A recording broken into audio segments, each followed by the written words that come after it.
Hi guys! So ayun, medyo na-hyper lang ako ngayon. Actually, gumagawa ako ng journal ko pero magti-tiktok muna ako. Na ano na yung utak ko. So anyway, yun nga, kakatapos lang namin mag-usap ng kapatid ko. Kasi about nga doon sa 299 na engagement ring.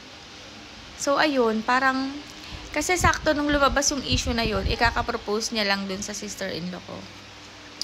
Well, anyway, pinipigilan ko talagang mag-react doon dito sa TikTok or anywhere.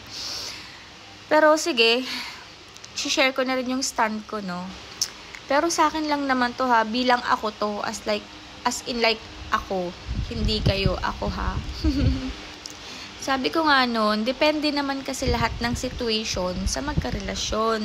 Depende lahat ng mga nangyayari. Siyempre, lahat ng bagay is may basis. Hindi rin naman natin masisisi si ate girl kasi actually nag-oo naman siya dun sa post, 'di ba? It's just naisip niya lang yung value niya dun sa halaga ng singsing. Kaya nga sabi rin niya, 'di ba, nagigilty siya. Nakalagay dun sa post niya. I mean dun sa letter. Pero wag natin questionin yung love niya doon sa guy. Kasi may guilt feeling naman. Siyempre, hindi naman natin may iwasan na sumayad talaga yun sa isip natin. Huwag tayong impokrito, girls. Hindi lang pagmamahal ang nananaig dito sa mundo. At kung ako, siyempre yes din naman ako sa magpapropose sa akin. Kung talagang mahal ko, ha. If I am ready. But then, kung singsing ang pag-uusapan, di ba? Diyos ko, nakakabili nga ako ng ilang libong singsing. Tapos bibigyan mo ako ng 299. Ako to ha, as ako. So, I know may value, 'di ba? Hindi ganoon yung halaga ko. At saka syempre gusto ko kung may magbibigay sa akin, yung hindi magfe-fade kasi yung 299 nagfe-fade 'yun, 'di ba? So syempre, mas I'm looking forward sa mga iti-treasure ko na pwede kong ma-share pa sa mga magiging anak namin. Yung mga ganun. But questioning that ring, that doesn't mean na kino-question ko rin yung pagkatao mo. Uulitin ko, depende yon sa magkarelasyon, no? May mga nagkasabi na, yun nga, sabi, yung pag bumibili nga ng alak or yosi, nakaka-spend ng ganung amount, bakit yung singsing hindi?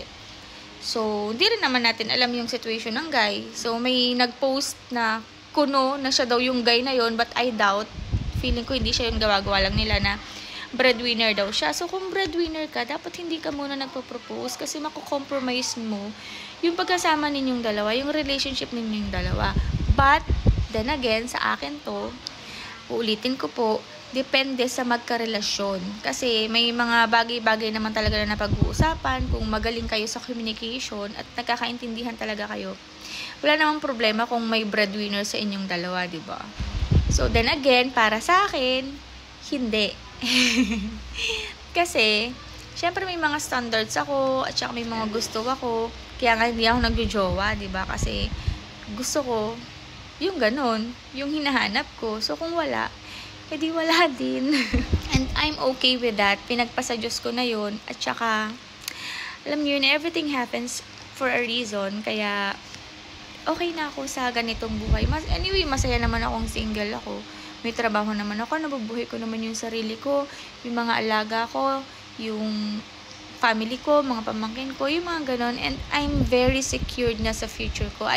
What I mean is, you know, kung kung mamatay man ako na on wood, hindi akong takot na may maiiwan, diba? Or maiwan ko man sila, I'm pretty sure na marami silang perang makukuha sa akin.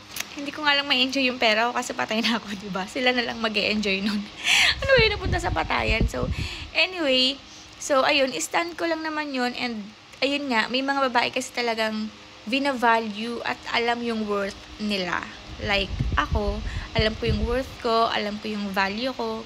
Hindi lang ako sa 299 pesos. Pero, alam mo yun, uulitin ko, depende sa magkarelasyon. At kung talagang mahal na mahal ko yung guy, ako na lang bibili ng singsing para sa akin. O, ito, ibigay mo sa akin. Ganun na lang siguro. But I doubt hindi ko gagawin yun. So, ayun, bibili na lang ako ng singsing para sa akin and I'm not longing for a relationship. Sobrang masaya ko bilang single at for the 299, it's a no. I'm sorry, but it's really, really no.